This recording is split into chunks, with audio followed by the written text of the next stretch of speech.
سن 2 ہجری میں روزہ فرض ہوا۔ حضور نے 11 ہجری کو رمضان سے قبل ہی ربیع الاول شریف کے مہینے میں انتقال فرمایا۔ اس طرح حضور علیہ السلام کی زندگی میں کل 9 رمضان آئے، 2 ہجری کو شامل کر کے 9 رمضان زندگی میں کل آئے، جس میں 2 رمضان 30 کے تھے اور باقی 7 رمضان 29 کے تھے۔ اور یہ بات ذہن میں رہے کہ روزے 29 ہوں یا 30 ہوں، اللہ ثواب 30 کا ہی عطا فرماتا۔ جس طرح کوئی شخص بھول کر کھا لے تو حدیث میں آتا اس کو اللہ نے کھلایا، اس کو اللہ نے پلایا، تو وہ اس نے کھا بھی لیا، اس نے پی بھی لیا، لیکن اس کا روزہ بھی باقی رہا۔ اس طرح اگر چاند 29 پہ نظر آ جائے تو ثواب اللہ 30 کا ہی عطا فرماتا ہے۔ یہ اس کی کرم نوازی ہے اپنے بندوں پہ۔ تو روزہ ڈھال ہے اور جہنم سے آزادی کا ایک اہم ذریعہ ہے۔ روزہ اللہ اور بندے کے مابین ایک راز ہے۔ روزہ نور ہے، ضیاء اور روشنی ہے، اور آقا کریم صلی اللہ علیہ وآلہ وسلم نے روزے کی فضیلت بیان کرتے ہوئے ارشاد فرمایا کہ ہر شے کی کوئی زکوٰۃ ہوتی ہے، انسان کے جسم کی زکوٰۃ روزہ ہے۔ اگر روزہ رکھے گا تو جسم زکوٰۃ ادا کرے گا۔ جس طرح زکوٰۃ سے مال پاک ہوتا ہے، روزے سے جسم پاک ہو جاتا ہے۔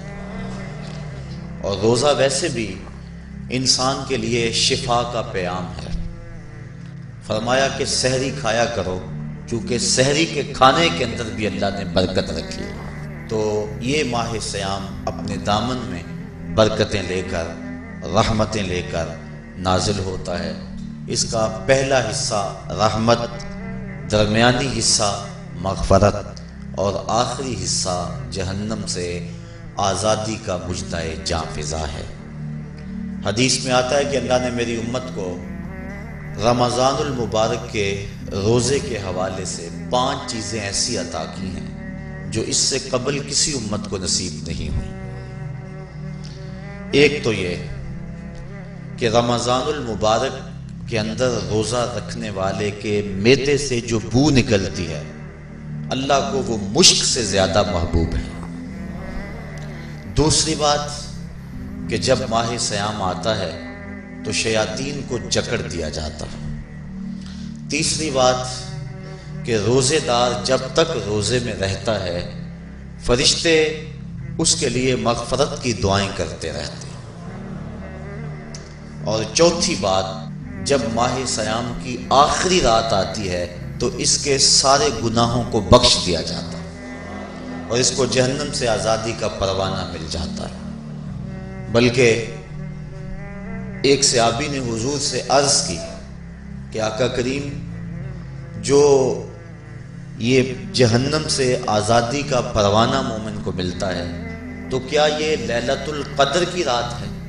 تو آقا کریم نے فرمایا نہیں، جب مزدور اپنی مزدوری مکمل کرتا ہے، جب اس کی دہاڑی پوری ہو جاتی ہے تو پھر اس کو اس کا مالک کچھ دیتا ہے، تو یہ جو اس کو بخشش اور مغفرت کا مجدہ جاں فضا دیا جاتا ہے، یہ اس کی مزدوری ہے۔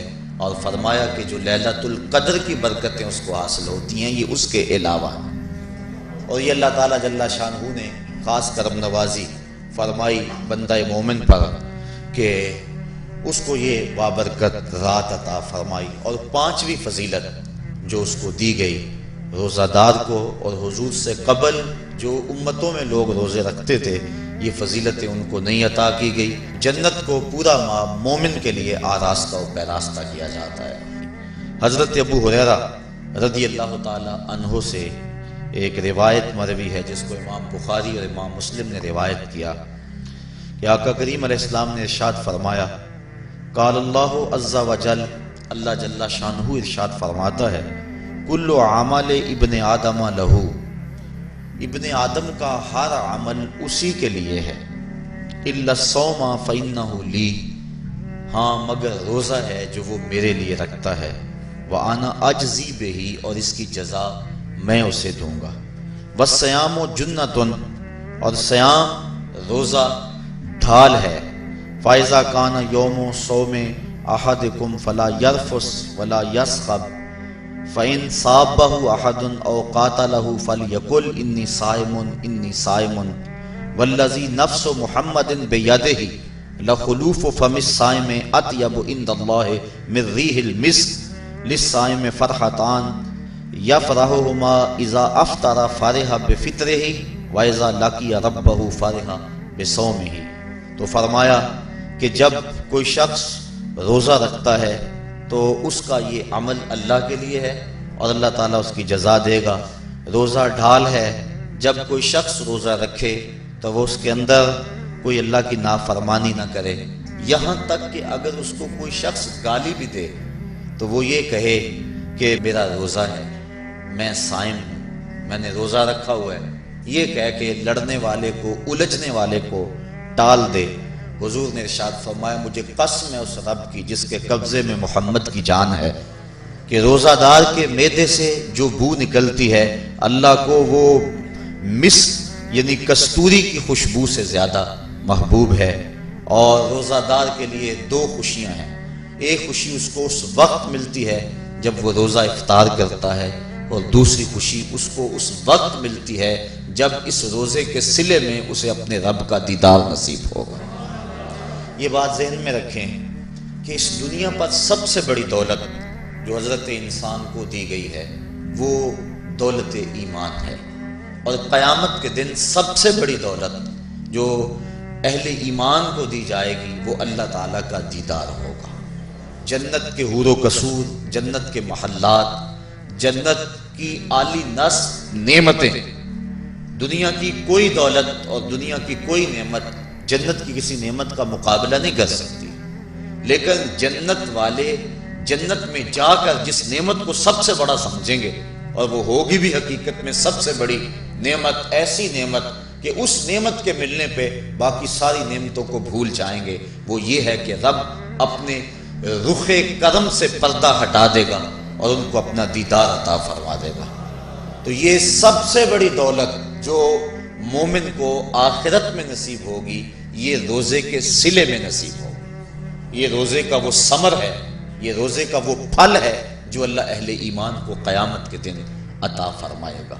اور فرمایا ایک عمل ایسا ہے جس کی جزا کا دنیا پر کوئی حساب ہی نہیں ہے، اور وہ بندے کا اللہ کے حضور اپنے روزے کے ساتھ پیش ہونا ہے۔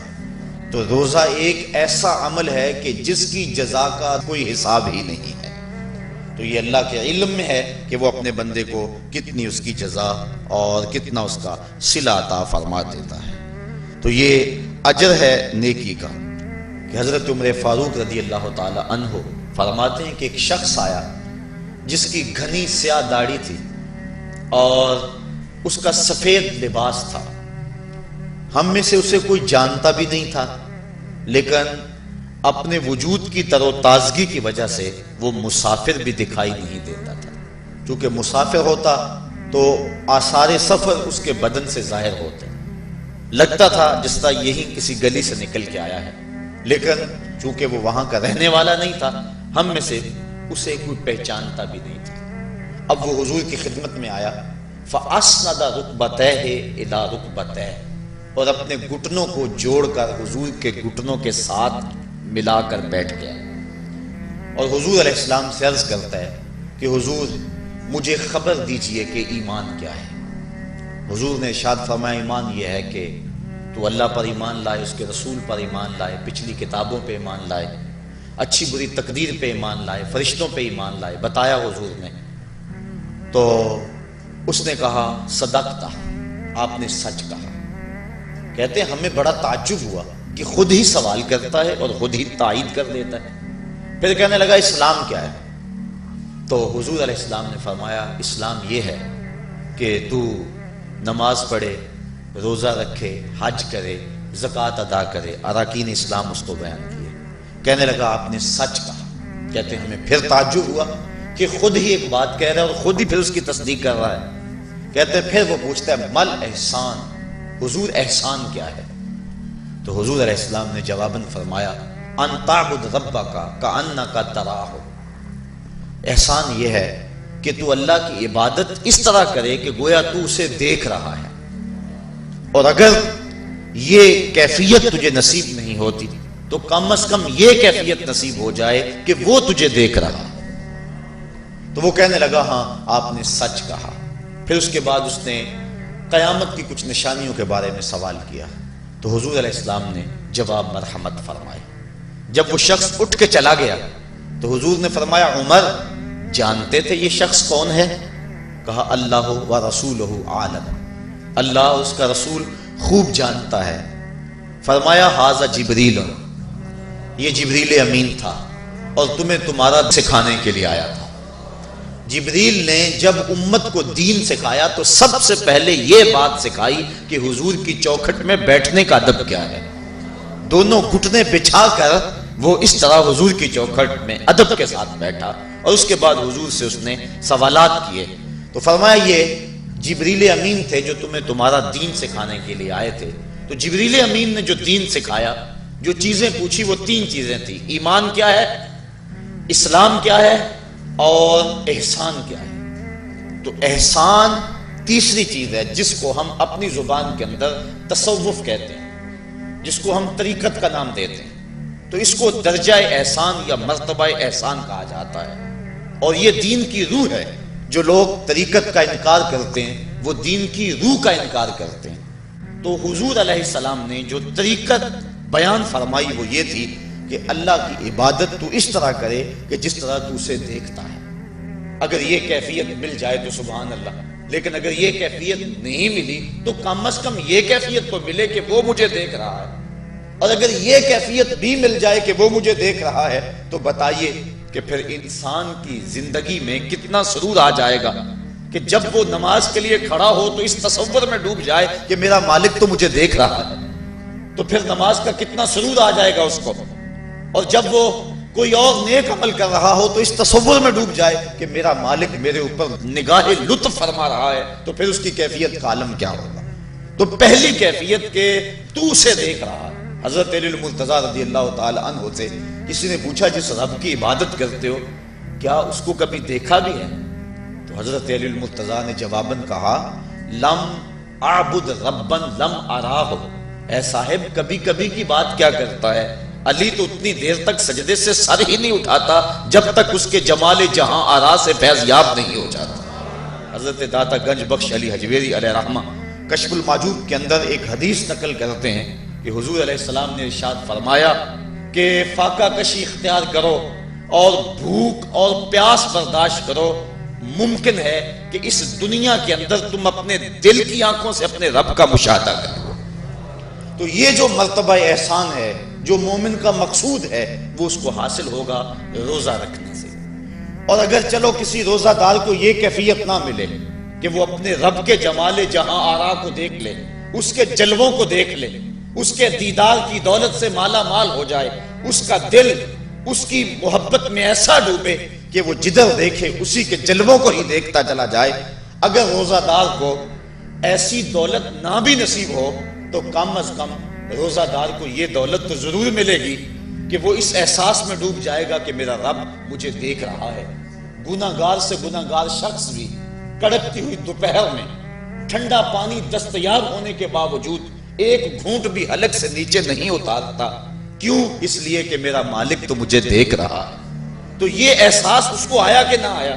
کاش کہ رمضان میں یہ نور جو ہم کو نصیب ہوتا ہے، یہ رمضان کا خاص نور ہے، مرتبہ احسان سے پھوٹتا ہوا یہ اجالا رمضان میں ایک گناہگار سے گناہگار شخص بھی حاصل کر لیتا ہے کہ وہ اس احساس میں ڈوب جاتا ہے کہ میرا مالک مجھے دیکھ رہا ہے۔ کاش کہ وہ اس کو اندر سمو لے اور اس کو دل کی ایک ایک پرت پہ رکھ لے اور اس کو سجا لے اور اس دولت کو پھر جانے نہ دے، تو پھر اس کے لیے گناہ کرنا مشکل ہی نہیں محال ہو جائے گا۔ اس احساس سے پانی نہیں پیتا کہ میرا اللہ مجھے دیکھ رہا ہے، تو کیا مجھے یہ بتاؤ کہ جب وہ دکان پہ بیٹھ کے ڈنڈی مارتا ہے کہ اللہ اس وقت نہیں دیکھتا؟ جب وہ کسی کی جیب کاٹتا ہے اللہ اس وقت نہیں دیکھتا؟ جب وہ رشوت لے رہا ہوتا ہے اللہ اس وقت نہیں دیکھتا؟ کہ اللہ تعالیٰ صرف رمضان میں دیکھتا ہے، غیر رمضان میں نہیں دیکھتا؟ تو یہ احساس کاش کہ اس کے ساتھ لگ جائے کہ میرا مالک مجھے دیکھ رہا ہے، تو پھر گناہ کرنا مشکل ہی نہیں ناممکن ہو جاتا ہے۔